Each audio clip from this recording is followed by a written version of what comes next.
పెట్లందు పోషకాల పెట్లు వేరయ్యా. పూర్తి వివరాలకు చదవండి రేపటి సాక్షి దినపత్రిక.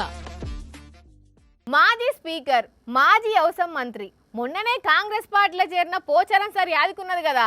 ఆ సారే చాలా రోజులకు మైక్ ముంగట్టుకొచ్చి ఒక కథ చెప్పిండు. అట్లని ఆ కథ మామూలు కథ కాదు, ఒక పువ్వు కథ.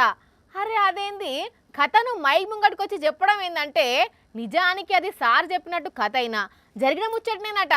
మరి ఇంతకు ఆ కథ ఏంది, ఏం జరిగింది, సారు ఆ పువ్వు కథ ఎందుకు ఎంచుకున్నాడో సార్ని అడగొద్దాం పండ్రి. చలో. నా చెవులో పువ్వు పెట్టేసినాడు. చెవుల పువ్వు పెట్టిపోయినా అయినా పువ్వు కథ చెప్తానని మీ చెవుల పువ్వు పెట్టింది చెప్తున్నారేంటి సార్? అసలు కథ ఏందో చెప్పండి. ప్రేక్షకులు మీ డైలాగ్ కోసమే 1000 కళ్ళతో ఎదురు చూస్తున్నారు. నా చెవులో పువ్వు పెట్టేసినాడు. అయ్యో రాములా, మళ్ళీ అట్లనే చెవుల పువ్వు పెట్టిపోయిండని అదే కథ చెప్తున్నాడు. అసలు చెవుల పువ్వు ఎందుకు పెట్టిండో చెప్పండి సార్. ఓ పిల్లగాడు ఫోన్ చేసినాడు. చేసేమన్నాడు? ఎవలే మెరుగు దేవేంద్ర కొడుకు. మరి మీరేమన్నారు? ఆ పిల్లగాడు ఏం చెప్పిండు సార్? నాకు తండ్రిని దవాఖాన తీసుకొచ్చిన రక్తం కావాలంటే. పాపం ఎన్ని బాధలు ఉన్నాడో, ఏకంగా నాకే ఫోన్ చేసిండు అని సీదా బ్లడ్ బ్యాంక్ ఆయనతో మాట్లాడి ఎన్ని పైసలు అయితే అని తెలుసుకొని ఏం చేసిండ్రు సార్ మరి మీరు? బ్లడ్ ఇవ్వాలని చెప్పేసి ఆ బ్లడ్ బ్యాంక్ వానికి ఫోన్ పే ద్వారా 6,000 పంపించిన. అవి అడుగు బ్లడ్ తీసుకుపోయిండు. మళ్ళీ పత్తలేడు.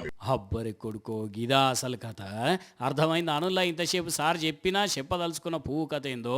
ఎవరో పిల్లగాడు ఫోన్ చేసి మా నాయనకు మంచిగా లేదని చెప్తే నమ్మిన సారు వెంటనే 6,000 రూపాయలు ఫోన్ పే చేస్తే ఇంతవరకు మళ్ళీ సడి లేదు, సప్పు లేదట. మళ్ళీ సారోళ్ళే ఇంకేమైనా పైసలు గిట్లా కావాలన్నా అని అడుగుదామని ఫోన్ చేస్తే కట్ చేస్తున్నాడట. మరి ఆడు నిజంగానే ఆపదలుండే ఫోన్ చేసిండో లేకుంటే సారు మంచితనం చూసి సైబర్ నేరగాడే స్కెచ్ గీసిండో గానీ పప్పుల కాలు అయితే వేసిండు సారు. ఆ పొలగాడేవలో గానీ నమ్మి నాన్న వస్తే పుచ్చి బుర్రలు అయినట్టు మీ కార్యకర్త కొడుకుని సార్ అని చెప్పి పైసలు కొట్టేసిండు.